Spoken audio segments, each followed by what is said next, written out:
Dans cette famille recomposée et déconfinée, il y a Mathilde et Clément, les enfants de Sandrine qui vont à l'école primaire et maternelle de Saint-Germain-de-Lagrange, et Lucas et Nolan, les enfants de Laurent qui vont à l'école primaire de Plaisir et au collège de Ben. Une semaine sur 2, la famille passe de 2 à 6, et pour gérer le déconfinement avec des jours d'école différents selon les enfants, il faut de l'organisation. Quand je suis chez ma mère, puisque je suis prioritaire, je vais à l'école toute la semaine.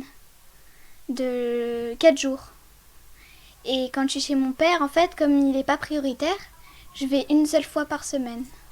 Et en plus des trajets différents pour les amener à l'école, il faut gérer les repas. Clément ? Tu goûtes aussi, demain tu vas au centre, le soir tu vas à la garderie, donc tu auras 2 sacs. Il n'y a pas de cantine et on peut pas réchauffer les plats, donc en fait c'est repas froid. Donc le plus simple effectivement c'est les sandwichs. Difficulté supplémentaire, Laurent a entamé un nouveau travail juste avant le confinement. Il a dû se déconfiner plus tôt, dès le 25 avril, et reprendre un rythme complet de 39 heures petit à petit. On repart de plus belle dans l'organisation et puis c'est vrai que, étant donné que je ne peux pas emmener les enfants là à l'heure actuelle et que ma femme les garde, elle peut se permettre de se mettre en télétravail.